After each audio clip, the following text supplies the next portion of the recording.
मित्रों, नमस्कार। ज्योतिषी के कार्यक्रम के हमारे YouTube channel doctor H S Rawat में आपका हार्दिक स्वागत है। मैं हूं आचार्य एच एस रावत। आज मैं आपको जानकारी दूंगा अप्रैल के महीने की शुरुआत नीच बुध के साथ होगी। नीच का ग्रह बुध, लेकिन फिर भी हमने लिखा कि चार राशियों के लिए 3 गुना धन। अब ये अजीब बात है कि कोई ग्रह नीच हो जाए, बुरा आदमी अच्छा फल कैसे दे सकता है।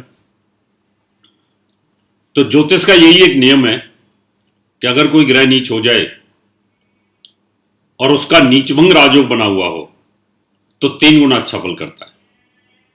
तो आज मैं आपको यही जानकारी देने वाला हूं। 1 अप्रैल से बुध नीच का रहेगा और ये जो नीच होने के बावजूद भी 16 दिन के लिए रहेगा और लास्ट के 15 और 16वें दिन ये परम नीच रहेगा। 26 डिग्री 40 कला से लेकर 30 डिग्री के बीच में अंतिम क्षणों पर जब ये आएगा उस समय पर ये परम नीच हो जाएगा, क्योंकि दुस्वाव राशि के अंदर जब भी कोई ग्रह 26 डिग्री 40 कला से जाता है तो वो नवांश कुंडली के अंदर वही हो जाता है, या तो वर्गोत्तम होगा और या वर्गोत्तम नीच होगा। तो ये वर्गोत्तम नीच होगा। इस वजह से वो जो 2 दिन है लास्ट के, वो तकलीफ दे हो सकते हैं। इसलिए मुझे 12 राशियों की जानकारी देनी है, किसके लिए क्या अच्छा होगा, किस लिए क्या बुरा होगा। लेकिन वो जो 4 राशियां हैं उनके लिए तो काफी अच्छा होने वाला है। लेकिन ध्यान रखें, जो मैं यहां फलादेश बोलता हूं, ये फलादेश आपके ऊपर सटीक तभी इंप्लीमेंट होते हैं जब आपकी कुंडली में बचपन में ये योग घटित हो रहा हो। अब किसी का बुध नीच का है और वो सूर्य के साथ बैठा है, शुक्र के साथ बैठा हुआ है, और वही गोचरीय स्थिति अब 1 तारीख को आ जाएगी, तो फिर ये जो नीचभंग राजयोग बनेगा ना, ये जबरदस्त 4 राशियों के लिए अच्छा रहेगा। अब किसी का ये उच्च का ग्रह हो, बुध उच्च का हो, और आज 1 अप्रैल को ये नीच हो जाएगा, और फिर मैं बोलूं नीचभंग होकर के 3 गुना फल देगा, नहीं देगा। क्यों? कि बाई बर्थ वो उच्च का है, आज वो नीच का हो रहा है, लेकिन नीचभंग राजयोग बना हुआ है तो उसका जो उच्च का फल था वो कम हो जाएगा। यानी ये समझ सकते हैं कि कोई व्यक्ति अपने जवानी पे बहुत बड़ा पहलवान रहा हो, बहुत बड़ा क्रिकेटर रहा हो, ताकतवर आदमी रहा हो, और आज वो लंगड़ा हो जाए, और लंगड़ा होकर के फिर वो नीचभंग राजयोग में चला जाए, तो वो 3 गुना नहीं फल कर सकता, क्योंकि दौड़ नहीं सकता उतना। तो इसी प्रकार से बचपन में कोई लंगड़ा हो रहा, आज उसकी टांग ठीक हो जाए तो वो अच्छा फल करेगा। यानी बचपन में कोई नीच ग्रह हो और या फिर उसको आज पावर मिल जाए तो अच्छा फल करेगा। तो इस नीचता को भंग करने के 5 प्रकार होते हैं। पहला, कि जहां वो नीच होता है उसका स्वामी केंद्र में हो। तो बृहस्पति की राशि मीन राशि में बुध नीच होता है। अब बुध से केंद्र में, जहां बुध हो वहां से केंद्र में बृहस्पति हो तो नीचभंग राजयोग बन जाएगा। इनके कंसेप्ट हम बाद में समझाएंगे, फिर साइंटिफिक क्या कंसेप्ट है। जिस राशि में कोई ग्रह नीच हो, उसका राशि का स्वामी उसको देखता हो तो नीचभंग राजयोग बनता है। जो ग्रह नीच हो गया है वो कौन सी राशि में उच्च होता है, उसका स्वामी केंद्र में हो तो भी नीचभंग राजयोग होता है। और जिस राशि में नीच है उस राशि का स्वामी खुद साथ बैठा हो तो भी नीचभंग समाप्त हो जाता है। और पांचवा प्रकार जो ग्रह नीच का है और वो उच्च जिस राशि में होता है वो ग्रह केंद्र में हो तो भी नीच भंग राजयोग बनता है। तो इस प्रकार से 5 प्रकार के नीच भंग राजयोग बनते हैं। अब मैं शुरुआत करता हूं वो 4 राशियों की कि 4 राशियों के लिए 3 गुना धन बुध नीच होने के बावजूद भी कैसे देगा।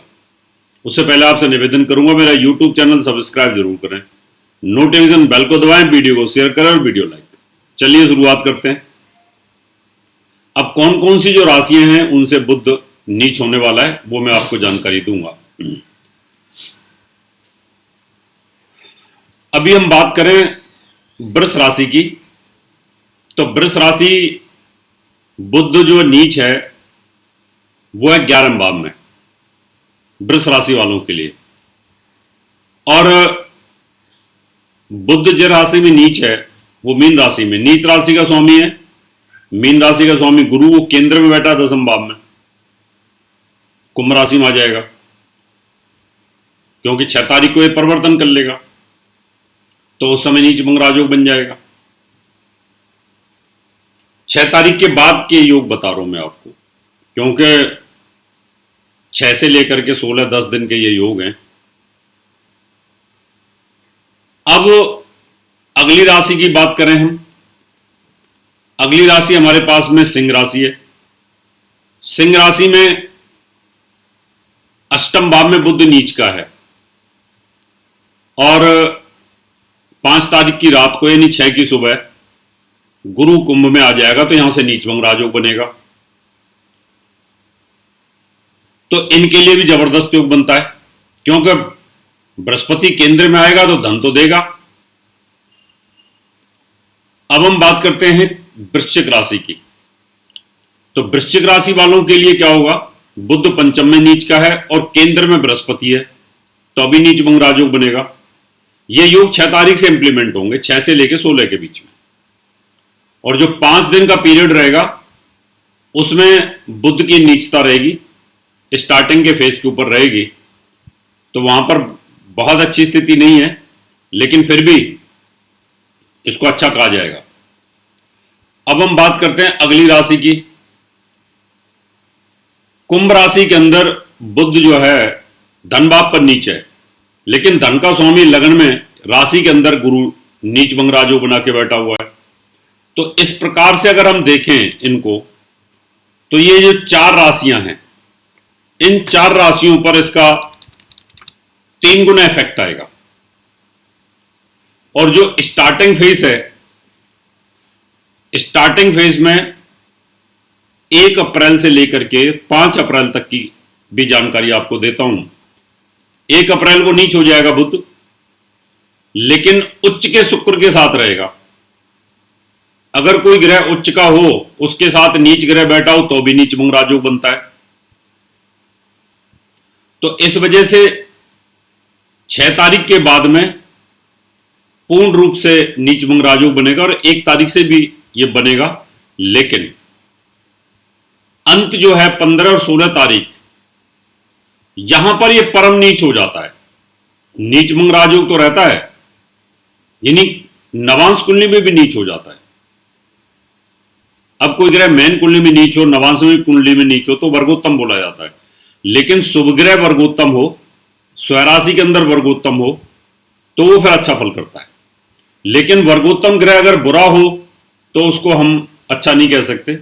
इसके बारे में विद्वानों में बहुत ज्यादा मतभेद हैं। कुछ विद्वान कहते हैं कि बुरा ग्रह भी, अशुभ ग्रह भी अगर वर्गोत्तम होता है, नीच ग्रह भी वर्गोत्तम होता है तो वो अच्छा फल करता है। लेकिन मेरे अनुभव में ऐसा नहीं है। मेरा अनुभव ये कहता है कि अगर बुरा अंदर और बाहर दोनों जगह बलवान होता है तो बुरा ही करता है। इसे नवांश कुंडली में भी अगर कोई ग्रह नीच का है और मैन कुंडली में भी कोई ग्रह नीच का है तो वो अच्छा फल नहीं करेगा।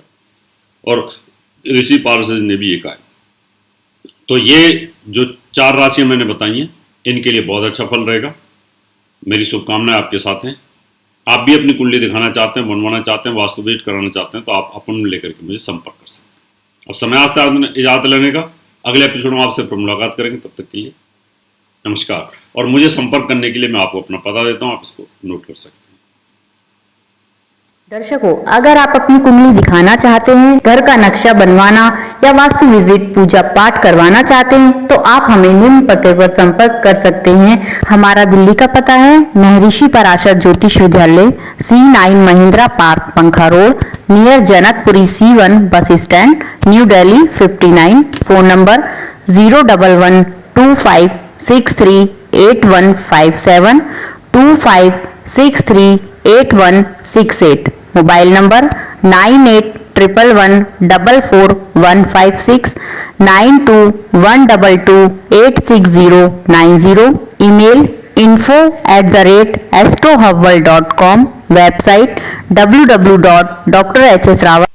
दर्शकों, अगर आप अपनी